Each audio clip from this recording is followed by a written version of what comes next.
Pour par lesquels nous parlons des bons termes et inspirés par Dieu.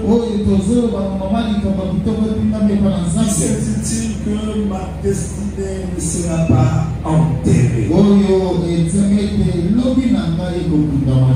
Prenons pour la Bible. Dans Exode chapitre 2, on fera certainement une longue lecture. Ça fait partie de la prédication parce que je vais seulement prendre un peu de temps. Il faudrait bien à 19h30 on sort d'ici.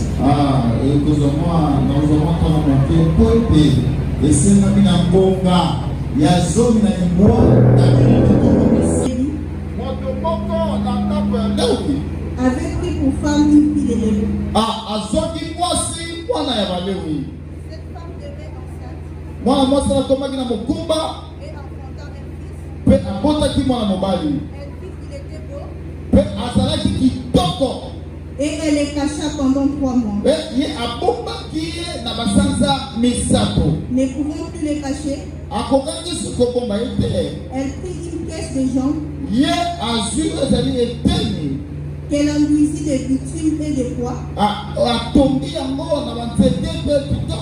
Elle y mit l'enfant et le déposa parmi les roseaux sur le bord du fleuve. La sœur de l'enfant s'était à quelque distance pour savoir ce qui lui arrivait. La fille des Pharaon descendit au fleuve pour se baigner et ses compagnes se promenèrent le long du fleuve. Elle aperçut la caisse au milieu des roseaux et elle envoya sa servante pour la prendre. Elle l'ouvrit et vit l'enfant. C'était un petit garçon qui pleurait. Elle en eut pitié et elle dit, c'était l'enfant des Hébreux. Alors la sœur de l'enfant dit à la fille du Pharaon, veux-tu que j'aille te chercher une nourrice parmi les femmes des Hébreux?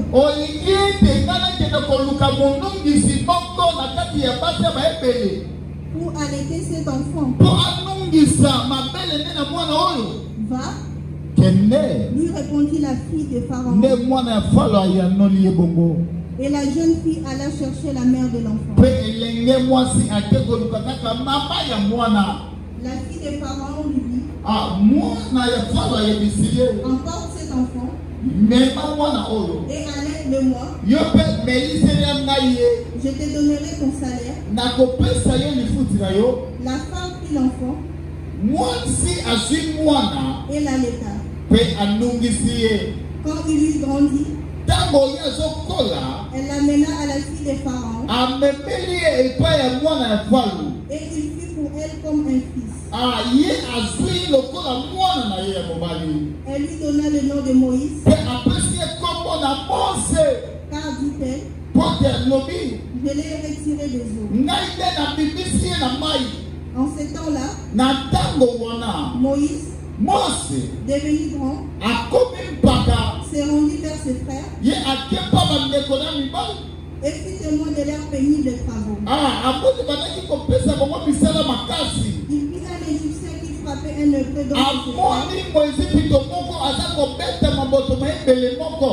Il regarda de côté et d'autre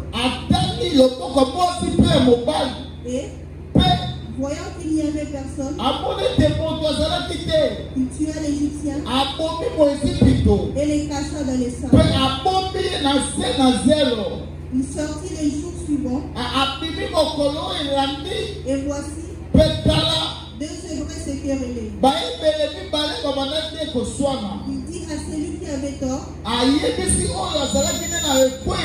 pourquoi frappes-tu ton prochain?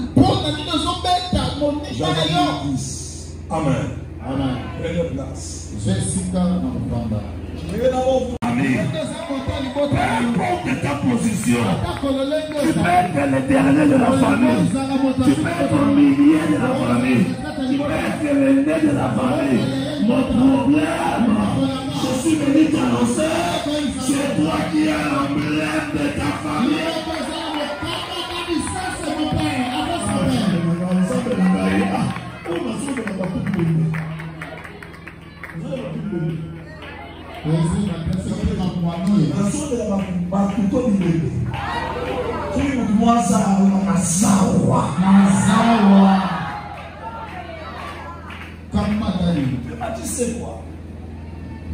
Dans la servitude, les Égyptiens, ils ont fait une remarque.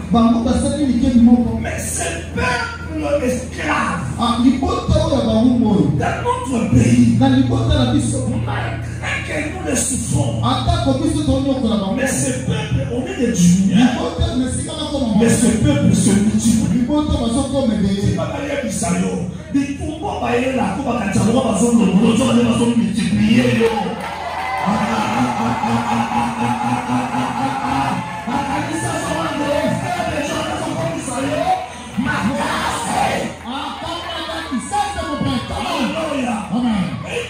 Te diminuer, il est en train de t'effacer. Au contraire, sans le savoir, il écrit une histoire sur toi. Ah, les gens disent, j'aime celui qui me critique parce qu'il fait ma publicité. Moi aussi, j'aime celui qui me combat parce que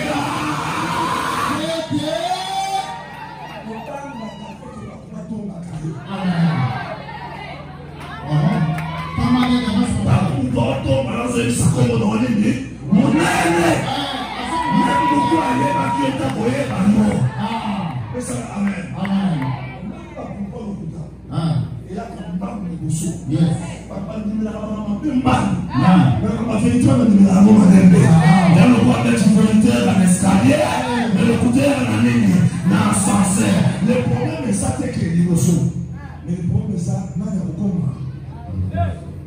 Wow. Ça c'est mon père. On vit aussi des gens. Ah, comme tel, l'émotion va te dire. Le côté est en bas. Vérité la justification. Mais pas Zambé. Le côté, la vérité. Eux qui ont la émotion, ils ont la vérité. Donc avant le côté, ça vérité, ça a déjà. Oh, la vérité s'appelle Jésus. Alléluia. Amen. Et dans cette histoire, écoutez-moi, je ne sais pas. Dans cette histoire, les Égyptiens ont fait de cette île. Mais ce peuple se multiplie de temps en temps. Au lieu de se rendre d'être aussi faible, mais ils deviennent de plus en plus forts. Mais qu'est-ce qu'on doit faire? Ils sont des braves hommes. Qu'est-ce qu'on doit faire?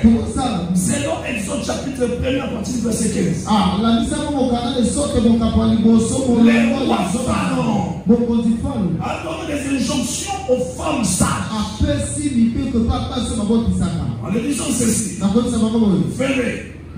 Ce peuple se multiplie et ils mettent au monde souvent des garçons.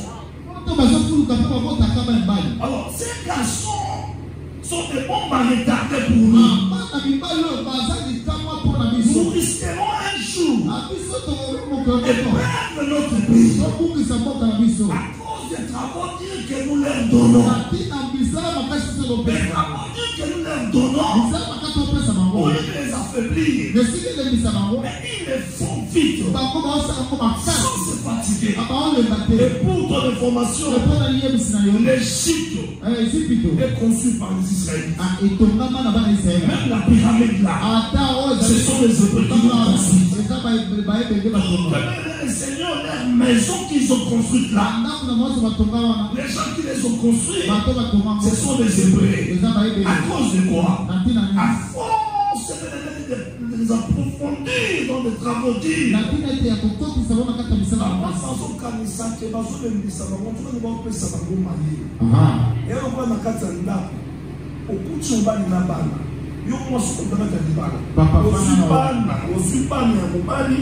au salut ça va bon misale à ma casse papa ba ko ya yo boti na mbali so de na bango ko na ndi et puis so o so ba no so kembisa wana ba no na osala bato ko asa ko apprendre misala asa ko apprendre kogamba ko so la bilamba ko misanda ko so soin bien le papa ke ko ya yo masala na ko na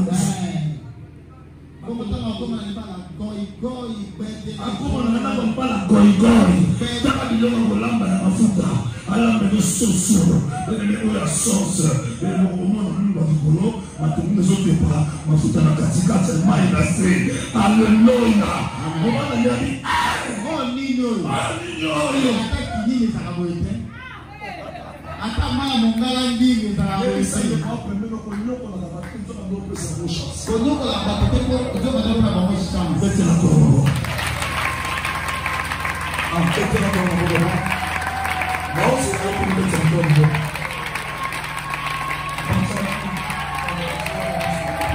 Bete na ko na boko. Na ka tena ya pale na mfano na post ko ni ko.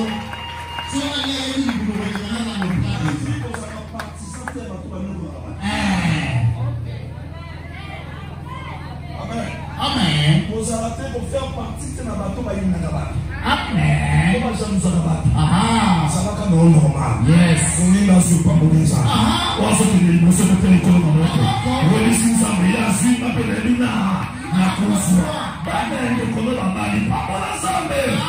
Kono tiki kapana ni masomo tanga masomo na kae hapo nani. Wale kwa mikindo inokuli. La sorcellerie sans le savoir. Et il a donné l'ordre que les femmes hébreues,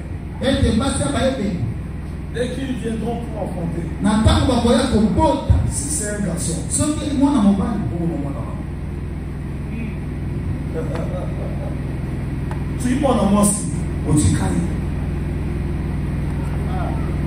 mais chaque Dieu, lorsque l'ordre sort pour tuer les gens, parmi les gens, s'il y a ceux-là qui vont mourir, il y a aussi ceux-là qui ne mourront pas. Mais dans le lieu où ils ont natif la bateau dans le magasin,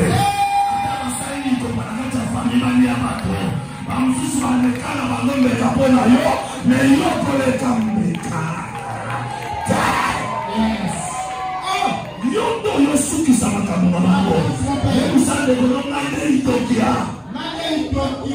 oh wana ba mo ko Ethiopia wana ko isa ko na Ethiopia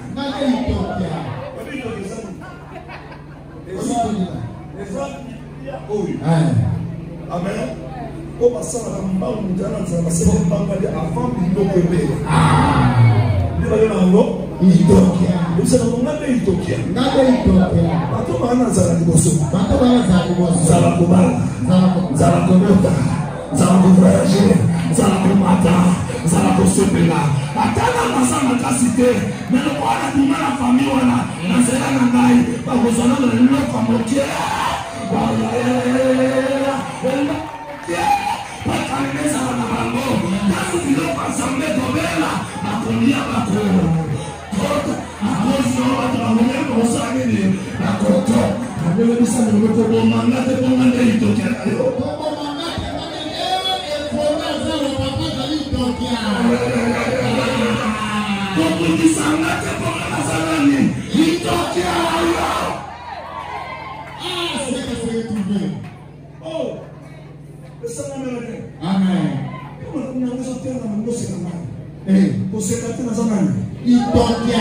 Pour avant, il faut ça. Avant, il n'y a pas moi, il faut ça. Amen. Tu n'as pas ça que moi, il faut pas moi. Exactement. C'est ça que ça que nous ne sommes pas pour ça. Vous êtes à la vie, mais vous ne savez pas. C'est pas que nous faisons ça. Sinon, nous sommes venus, nous toquons.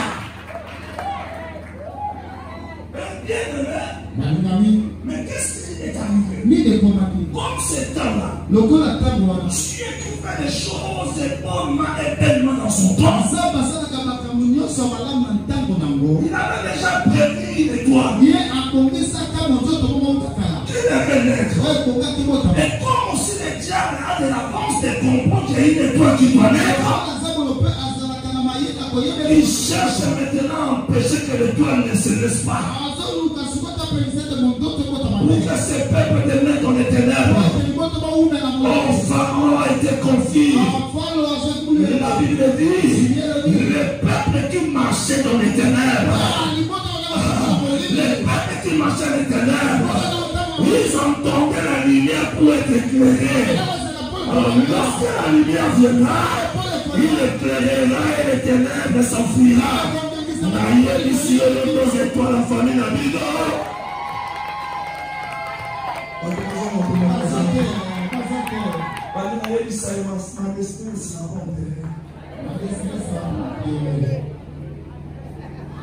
Elle ne sera pas. Amen.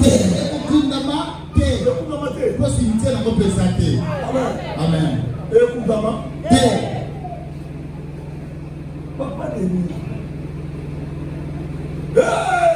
femmes hébreues maintenant qui étaient déjà en terme pour l'ennemi aller donner naissance aux enfants. Les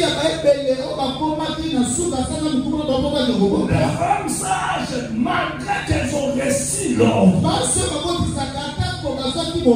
mais en haut, il y a un Dieu qui change les ordres négatifs aux ordres positifs. Voilà pourquoi on prophétise la vie. Donc, la vie n'a pas de passage à toi en fond. C'est la paix de sa vie.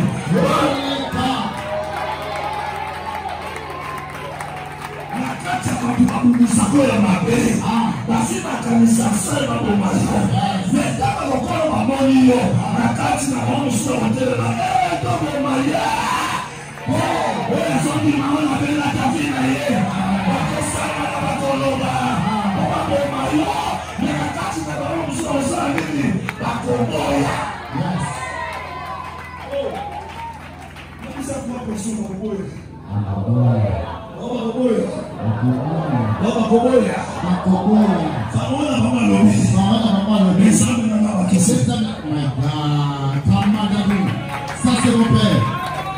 Papa Dali.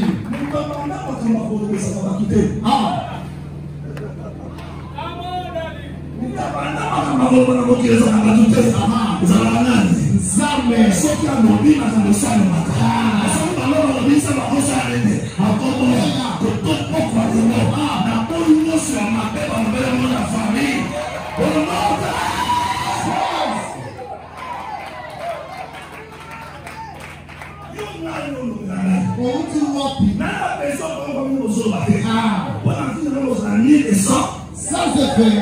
Maintenant c'est la haute ensemble. Yes. La Bible dit, l'Éternel a parlé, ici au conseillera.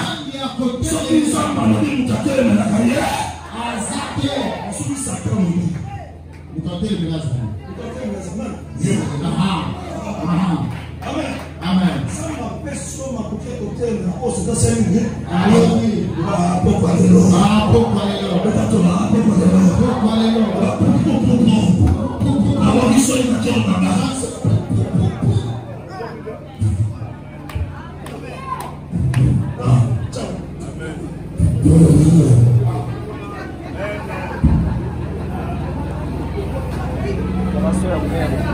Moi, je ne vais pas la vélo. Moi, je ne vais pas la vélo.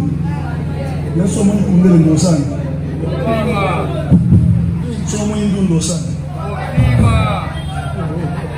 Dès qu'il y a encore un moment. Ah, ta maman va mettre dans un. Yo. Dès qu'il y a encore un moment.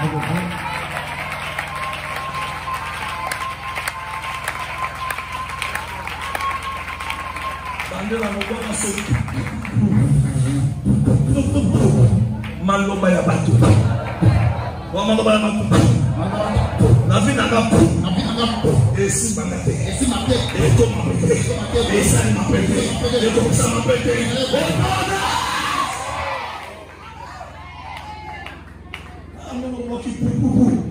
Oh,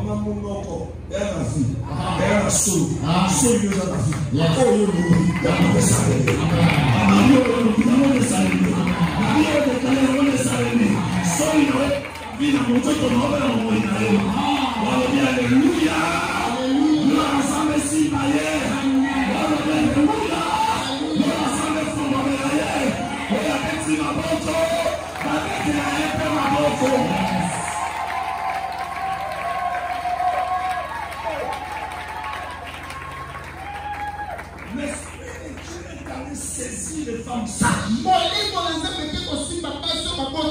Et se sont décidés en disant nullement on ne fera pas ce que vous nous avez Amen.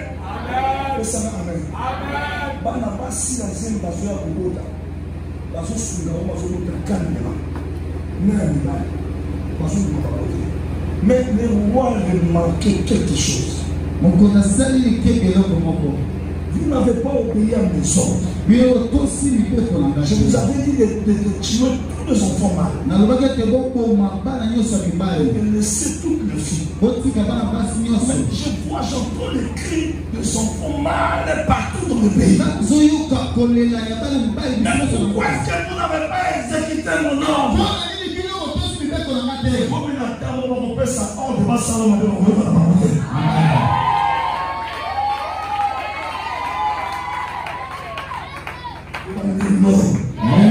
Oh, le chef Mambo. On peut ça Mambo. On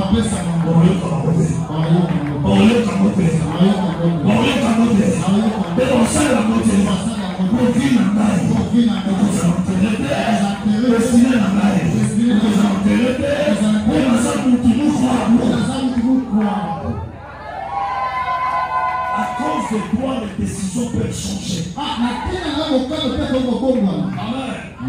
Il a été appelé les femmes sages. Ici. Pourquoi vous n'exécutez pas tout ce que je vous ai donné comme ordre? L'Esprit de Dieu les a inspirés pour répondre divinement au roi. Les femmes hébreues sont les plus fortes. Elles ne sont pas comme nos Égyptiens. Au moment où ils viennent pour mettre au monde, au moment où ils ont des douleurs, alléluia, alléluia. Lorsqu'on nous appelle, nous jouons beaucoup de mamans ici,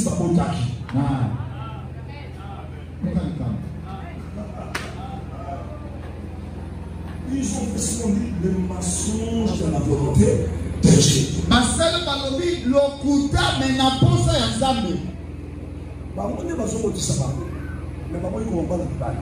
Mais quand on voit tout le monde, habiter, et là on monte au monde mystique. Parce que là, c'est une secte à solo. Mais on passe à Kobota. Mais, quand on met dans le biseau, tu as un robot de Sabango, tu as un coup de Sabango, si Bango, tu vas dans le Sabango. Moi, tu as un Sabango, les athées. C'est vrai. Ok. C'est bon. Retournez. Allez pour ça la loi monsieur sur la sika.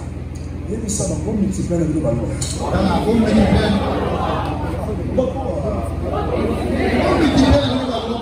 C'est la stratégie.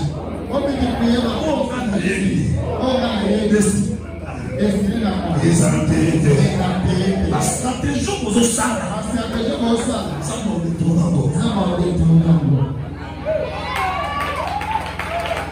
Moi, il faut ça à l'inter-gouvernement, à dans toutes les maisons. Fuyez-moi tous les enfants mâles qui sont nés dans leur maison. Prenez-les et tuez-les. Prenez-les et tuez-les. Mais c'est que les filles, mais tous les garçons doivent être exterminés. Amen. Oh, amen quoi? Amen.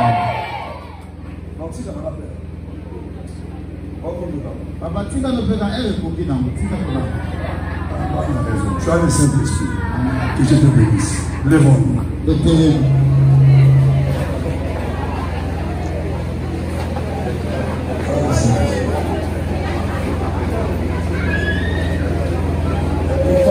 pour la main.